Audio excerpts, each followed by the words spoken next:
దేవుని కార్యములు ఆగవు, సాగుతూ ఉంటాయి.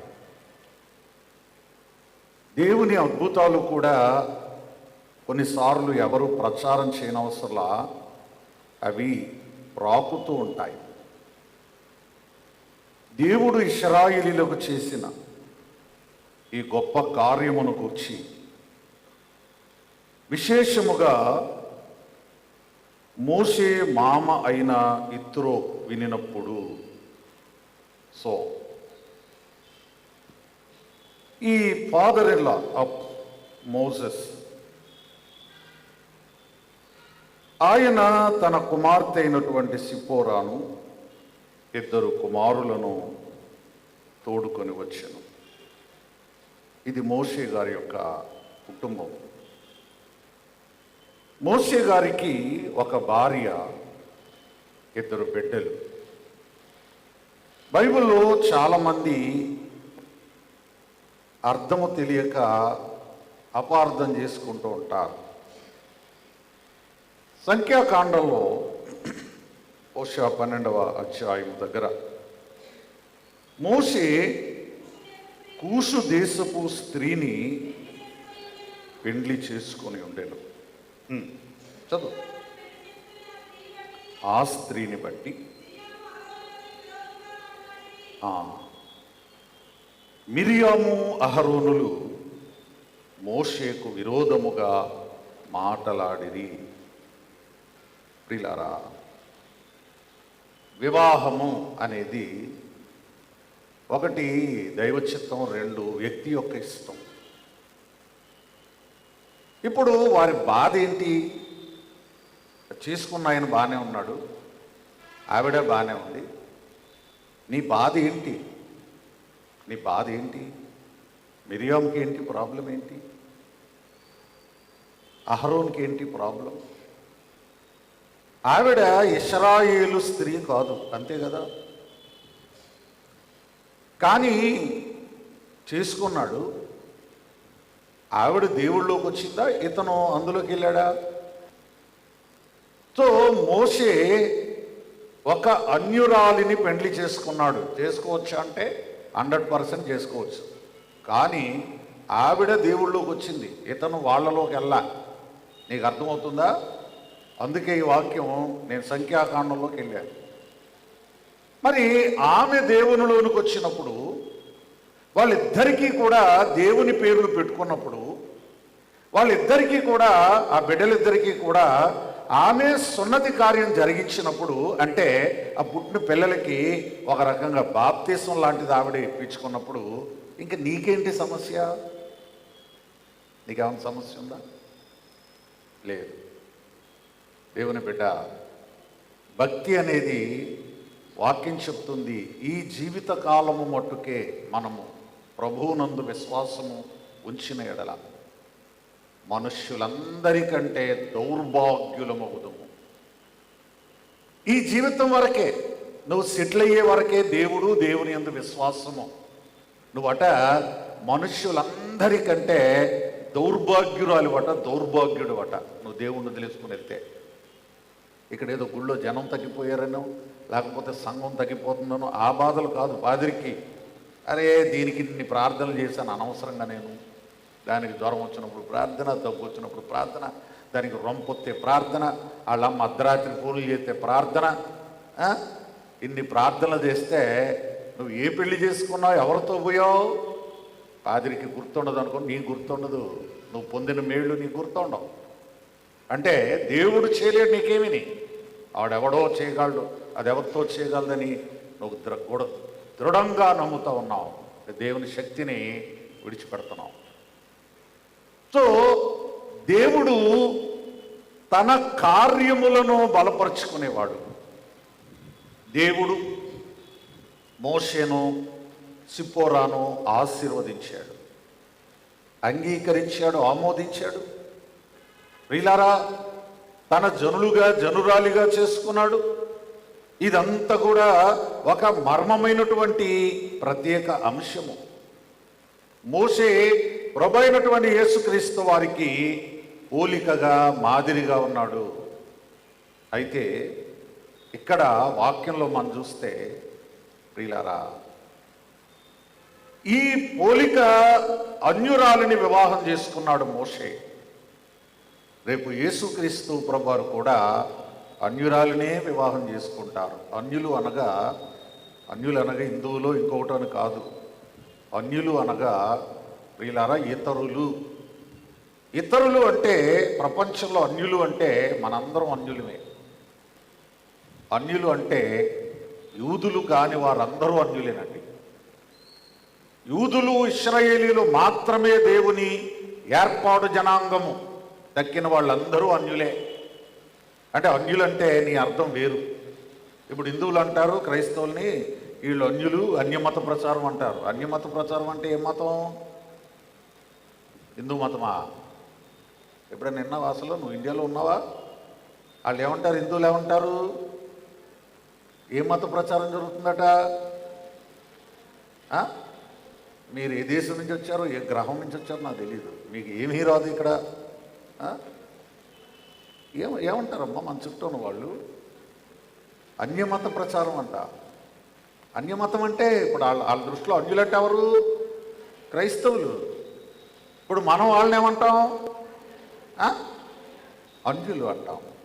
అంటే దేవునికి చెందని వారందరూ అన్యులు. ఒరిజినల్గా దేవుని ఏర్పాటు జనాంగం, దేవుడు ఏర్పరచుకున్న వారు మాత్రం ఇశ్రాయేలీయులు.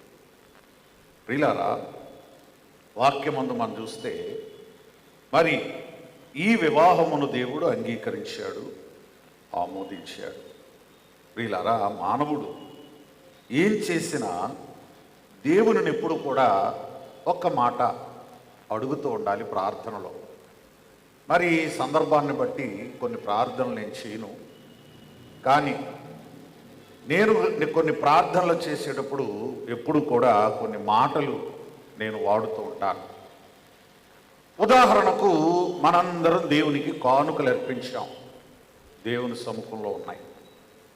ఈ సముఖంలో ఉన్నప్పుడు నా ప్రార్థన ఎలా ఉంటుందంటే, ఈ కానుకలన్నిటినీ నువ్వు అంగీకరించు ప్రభా. దేవుడు అంగీకరించకపోతే ఎంత ఇస్తే ఏంటి, మనం ఎంత చెల్లిస్తే ఏంటి, ఏం చేయాలి? దేవుడు అంగీకరించాలి. అంటే కానుక ఒక్కటే అంగీకరిస్తే సరిపోద్దా? నీ పనులు కూడా దేవుడు అంగీకరించాలి.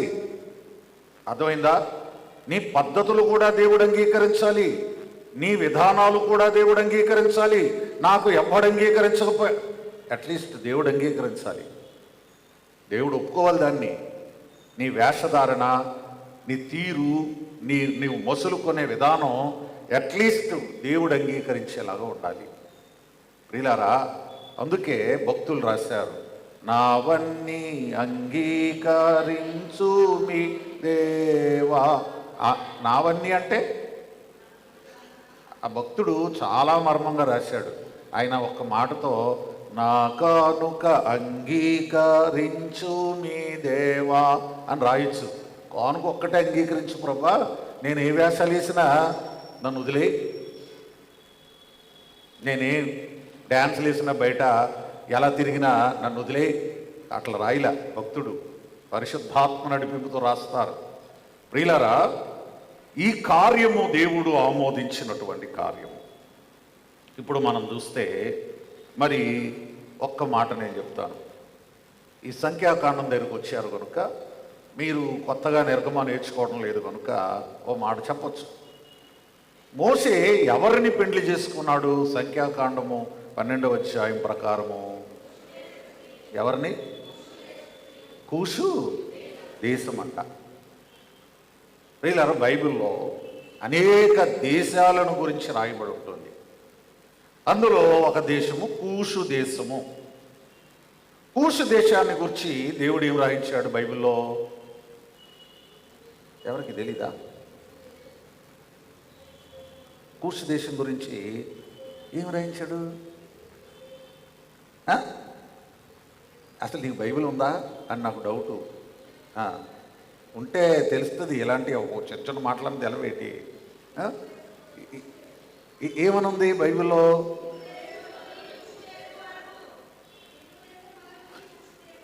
ఓహో, అది దొరికిందా నీకు? ఎస్తేరు గ్రంథం దొరికిందా అమ్మాయికి?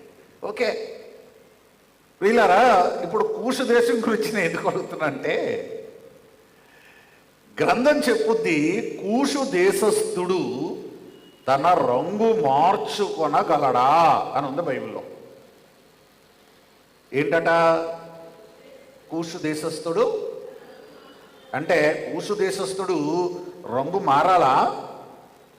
మారాలే.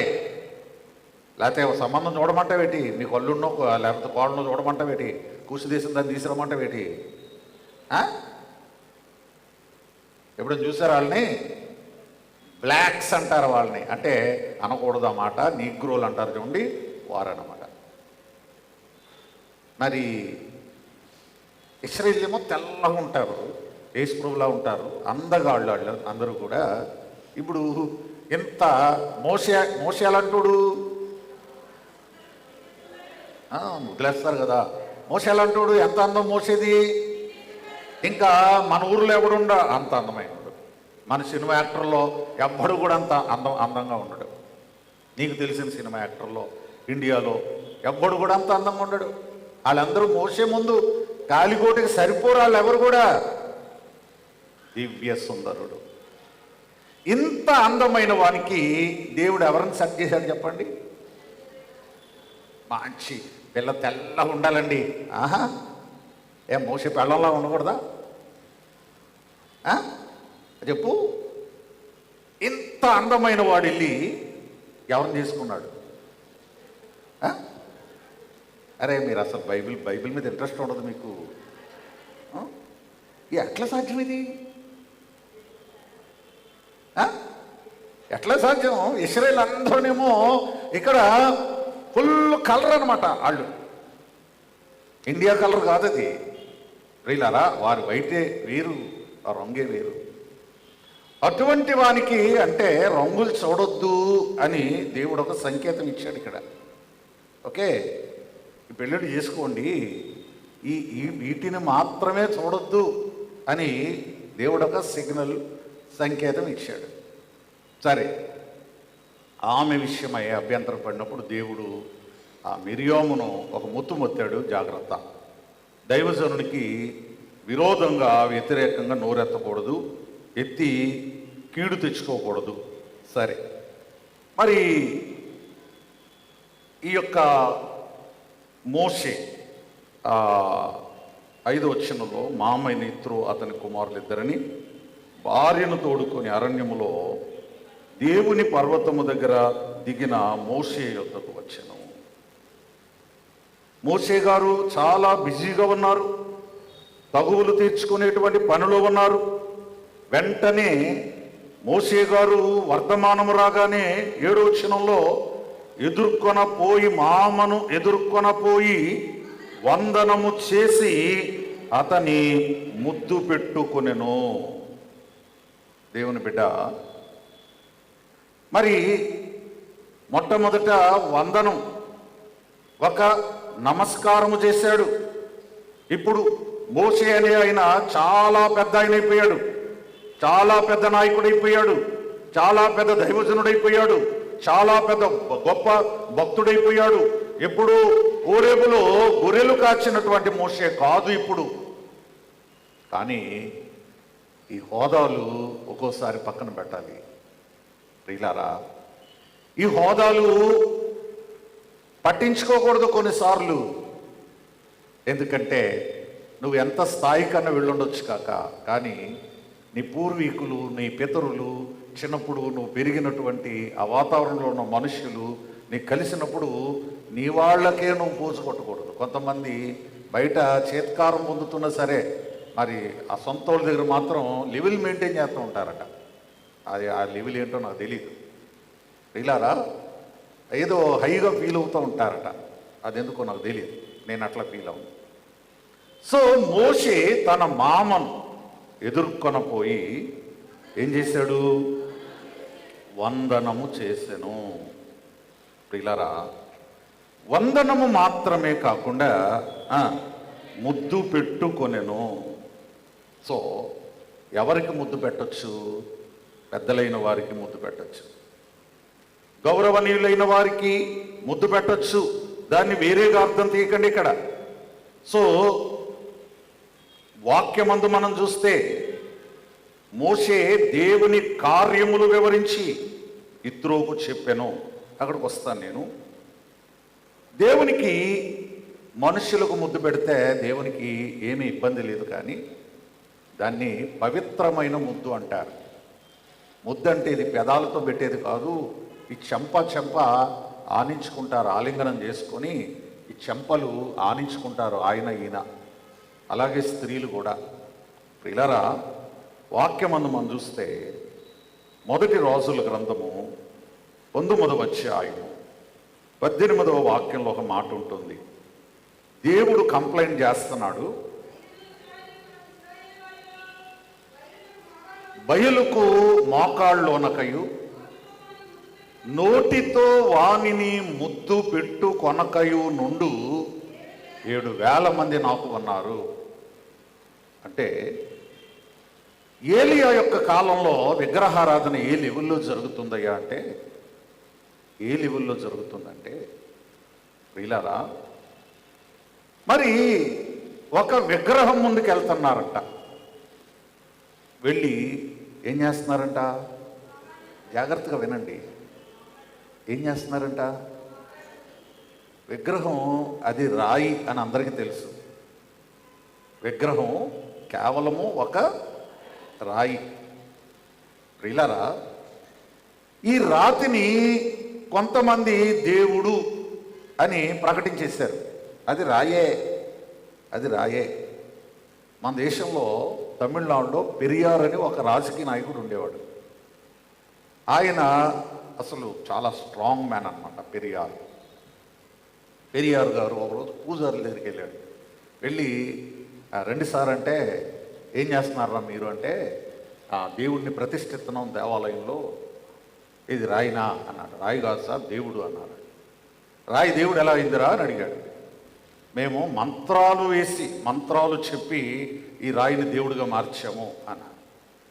చాలా గొప్పోళ్ళరా మీరు అని చెప్పి ఒక ఎస్సీ కమ్యూనిటీలో ఉన్న ఒక మనిషిని తీసుకొచ్చి వాళ్ళ ముందు నిలబెట్టి, ఆ రాయినే దేవుడిగా మార్చగలిగిన మీరు ఎన్ని మంత్రాలు చదువుతారో చదవండి, ఈయన్ని దేవుడు చేయండి, ఆడిని పెడదాం గుళ్ళో మనం అంటే, మేము చేయలేము సార్ అని అన్నారు. అది పెరియార్ అంటే రాయిని చేసేయగలరంట దేవుడిని. మరి రాయిని చేసినప్పుడు కొంతమంది మనుషుల్ని నీచంగా చూసే వాళ్ళు ఉన్నారు కదా, వాళ్ళని చేయొచ్చుగా దేవుడిని. వీళ్ళరా రాయి రాయే, నిజమైన దేవుడు కాదు. కానీ ప్రజలు ఆ దేవాలయానికి వెళ్ళినప్పుడు ఏం చేస్తున్నారో ఒక్కసారి చూడు నువ్వు. నీ బైబిల్లో మొదటి రాజులు 18, 19, 18 ఒకసారి చూడు. ఎందుకు చెప్తున్నానో అర్థమవుతుంది నీకు. వెళ్ళగానే ఈ రాయి ముందు ఏం చేస్తున్నారట? గట్టిగా చెప్పాలి. మరి దేవాలయంలో నిజదేవుడు ఉన్నాడు, నువ్వు వచ్చి మోకరిస్తావా? మోకాళ్ళు అరిగిపోవు. ఒక రాయి ముందు మోకరిస్తున్నారు. దేవుని బిడ్డ ఇంకేం చేస్తున్నారట? నోటితో ముద్దెడుతున్నారట, చేతితో కాదు. ఓహో, వాడి పాదాలు అక్కడ ఉన్నాయనుకో నేల మీద, ఆ పాదాల వరకు ఇలా వంగి మోకాళ్ళ మీద కూర్చొని ఆ రాయికి ముద్దు పెడుతున్నారట. ఏలియా కాలంలో ఈ విషయం దేవుడు చెప్తున్నాడు. మరి నిజమైన దేవుడు యెహోవా తన పరిశుద్ధాలయంలో ఉన్నాడు. ఈ దేవాలయానికి వచ్చినప్పుడు నువ్వు రాగానే ఒక్కసారైనా నువ్వు మోకరించి, మీరు అనుకోవచ్చు పాస్టర్ గారు మోకరించడానికి బెంచీల దగ్గర బాగాలేదు, మేము అంతా సెట్ చేసే, నేను మోకరించే చెక్ చేశాక నీకు బెంచి సెట్ చేస్తాను. నేను ఎంత డిస్టెన్స్ 2.5 అడుగులు ఉండాలా. ఆ 2.5 అడుగుల్లో నేను మోకరించి వస్తాను. ముందు మోకరించడానికి ప్లేస్ ఉందా? ఉంది. అందుకే దారిలో మోకరించొద్దు అంటాను నేను. దారిలో మోకరిస్తే 10 మందికి కనబడతావు కదా, నువ్వు పాస్టర్ కనబడతావు కదా. లోపల మోకరిస్తే ఎవరికి కనబడతాం మనం? మనకు షోపు కావాలా? షోపుగా నాకు వద్దు. ఓకే, నువ్వు బెంచీల మధ్య మోకరించవచ్చు, నీకు అక్కడ కుదరకపోతే ఇక్కడికి వచ్చాయి. ఈ ఆఫర్ కూడా ఇచ్చాం మేము, అందుకే గ్యాప్ పెట్టాం. సో అన్యుడైనా మోకరిస్తున్నాడు కానీ వాళ్ళ క్రైస్తవుడు మోకరించట్లా. మోకరిస్తున్నావా? సో కుమారుని ముద్దు పెట్టుకొనుడి లేని ఎడల ఆయన రాళ్లకు ముద్దు పెట్టేవాళ్ళు ఉన్నారు. ఒక యేసుప్రభు శిలువ బొమ్మ పెట్టేసి అక్కడ నేను అమ్మ వెళ్తా దానికి ముద్దు పెట్టుకొని వెళ్ళండి అంటే అక్కడ లైన్ మామూలు కూడా వైజంక్షన్ దాకా ఉంటుందండి లైన్. కానీ నిజదేవునికి నువ్వు మోకరించి ప్రార్థన చేయంటే మన కాళ్ళు లొంగు. ప్రియులారా, ఫిలిప్పీ పత్రికలో 2వ అధ్యాయంలో ఎవ్రీ నీ షల్ బౌ, ప్రతివాని మోకాలు యేసు నామమున వంగాలి. ప్రతివాని మోకాలు యేసు నామమున వంగాలి. సరే, సో ముద్దు పెట్టుకొని హోషేయ గ్రంథము 13:2లో కూడా మీరు ఇంటికి వెళ్ళి చదవండి. తరువాత ప్రియులారా, ఈ సాగిలపడి వందనం చేశాడు, సాగిలపడ్డాడు. ఆదికాండము 18:2లో అబ్రహాము తన ఇంటికి వచ్చిన దేవునికి సాష్టాంగ నమస్కారం చేశాడు. ఆదికాండము 19:1లో లోతు తన ఊరికి వచ్చిన దేవదూతలైన వారికి సాష్టాంగ నమస్కారం చేశాడు. సో పెద్దలైన వారు కనబడినప్పుడు, గనులైన వారు కనబడినప్పుడు ఇట్లా నమస్కారం చేసే పద్ధతి వాక్య గ్రంథములో ఉంది. రెండో విషయం ఏంటంటే 1 సమూయేలు గ్రంథం ఒకసారి మనం తిరుద్దాం. 25వ అధ్యాయము 23వ వాక్యాన్ని చూద్దాం. 1 సమూయేలు 25:23 త్వరగా చదువు.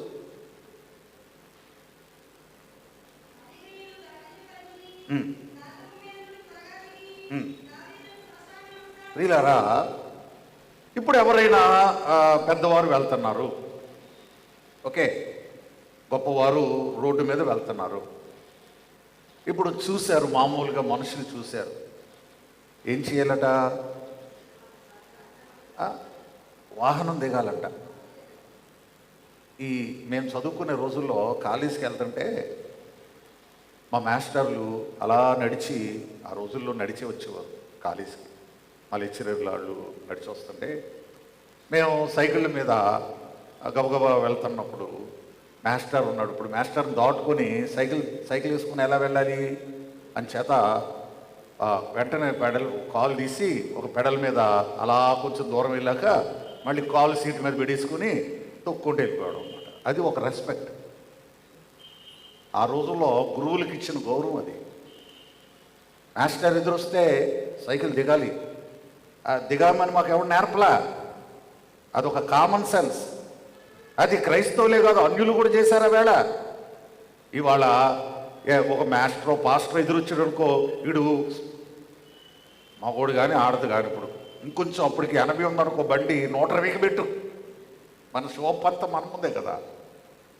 సో ప్రియులారా, గౌరవము, ఎవరిని గౌరవించాలి?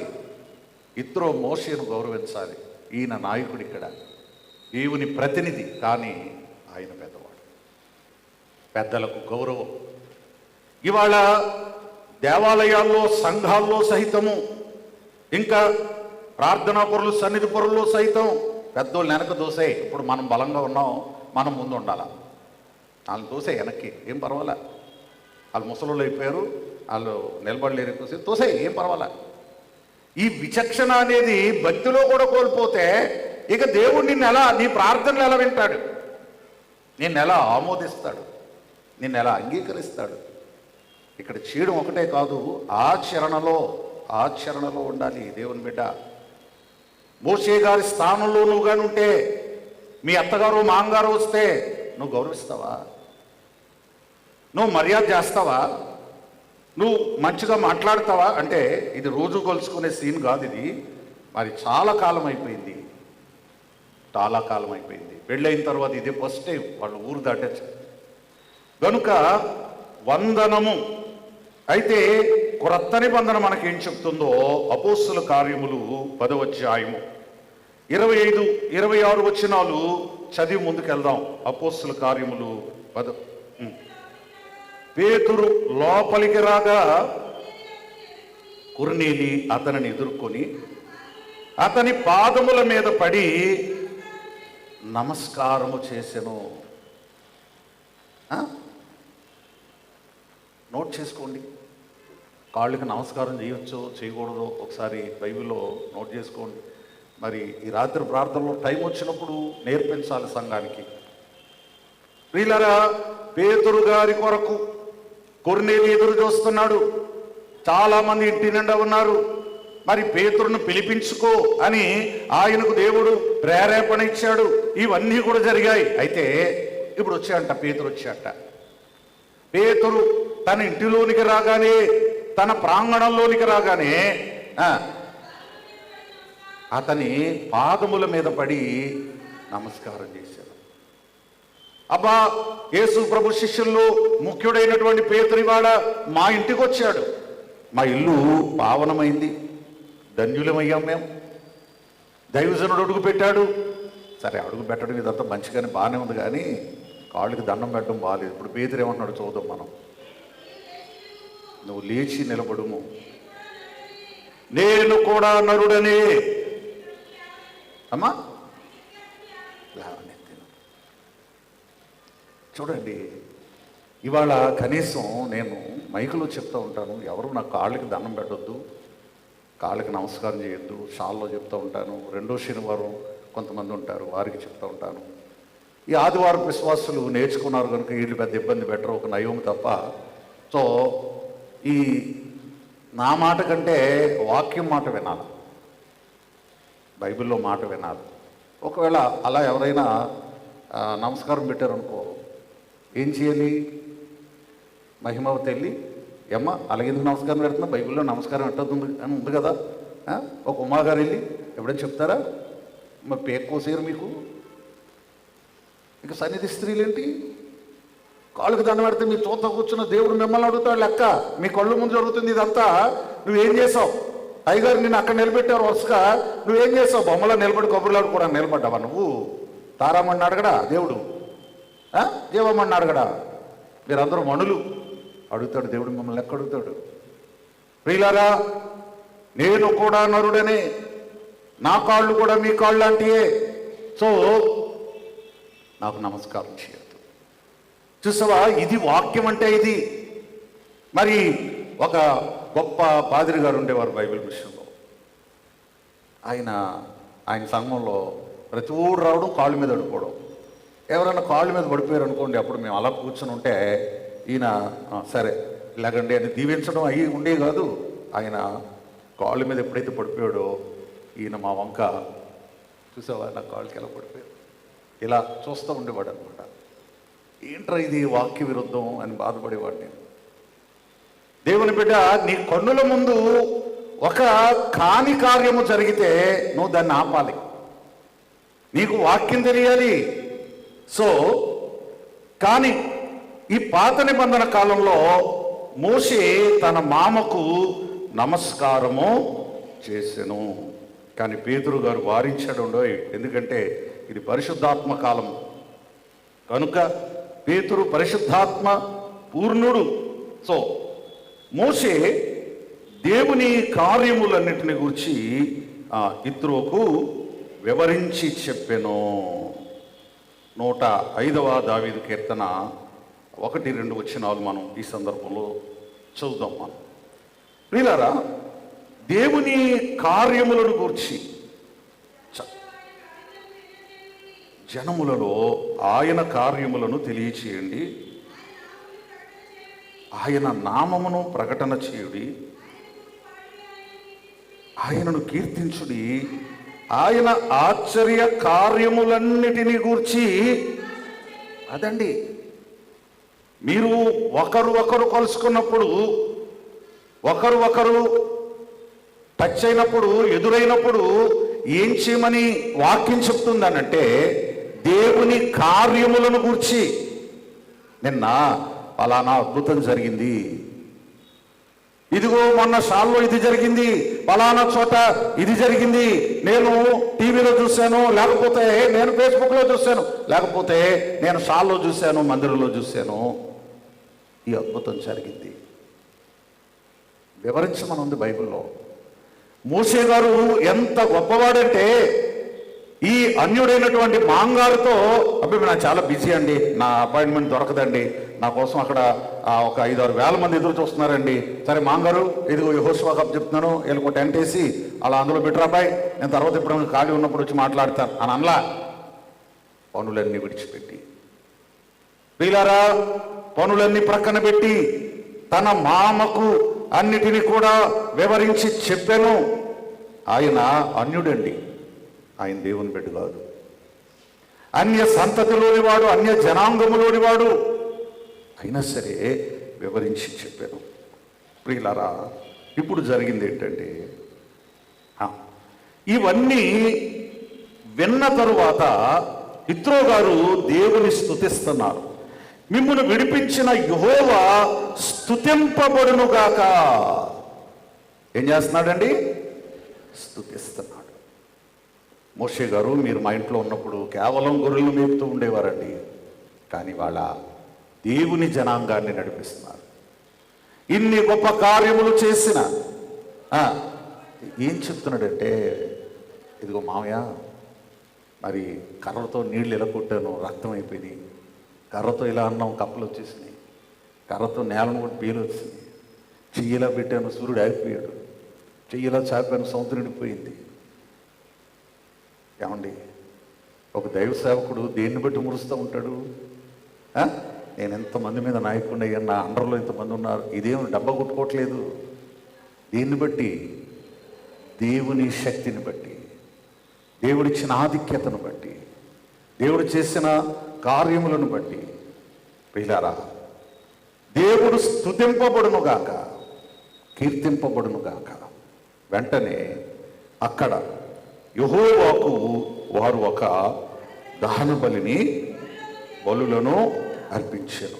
బలి అనగా ఇక్కడ ఆరాధన. వెంటనే వారందరూ కలిసి దేవుణ్ణి ఆరాధించుకున్నారు.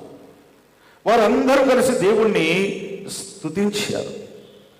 9వ వచనంలో, అన్నిటిని బట్టి ఇద్దరు సంతోషించెను. ప్రియులారా, మరి ఏం చేశాడండి?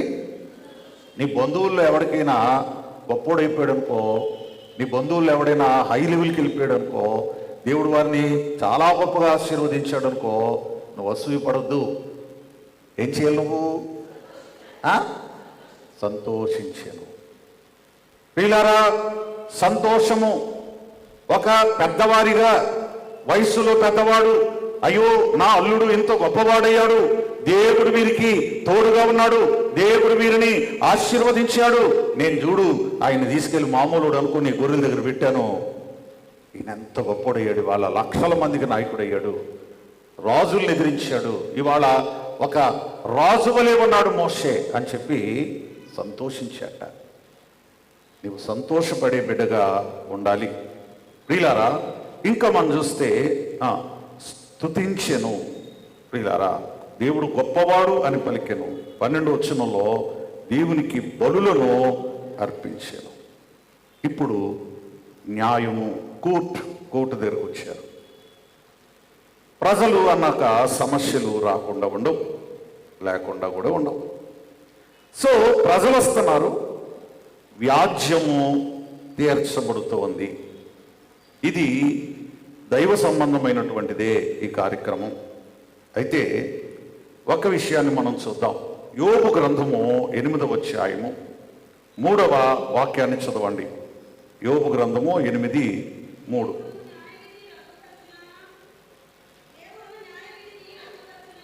దేవుడు న్యాయ విధానములు రద్దుపరచునా?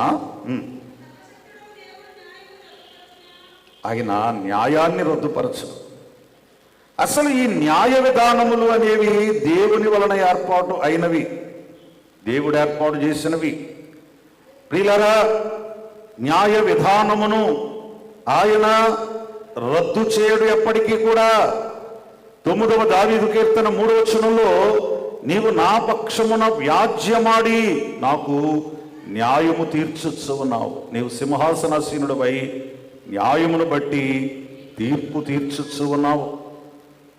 కనుక న్యాయ వ్యవస్థ అనేది దేవునికి ఇష్టమైనటువంటి కార్యక్రమం, దేవుడు ఆమోదించేది, దేవుడు అంగీకరించేది. ప్రియులారా, సో ఇందులో చాలా విషయాలు, విశేషాలు ఉన్నవి. ద్వితీయోపదేశకాండము 32:4 చదివి ముందుకెళ్దాం మనం. 32:4 ఒకసారి.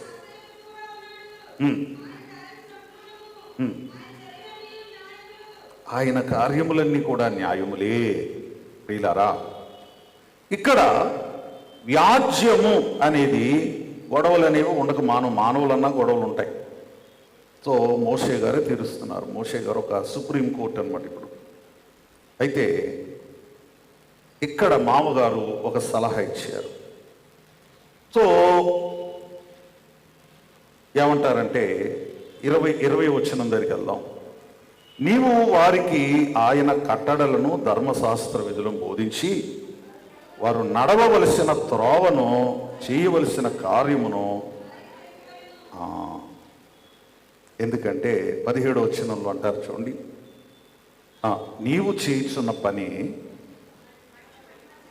మంచిది కాదు. ఏది మంచిది కాదు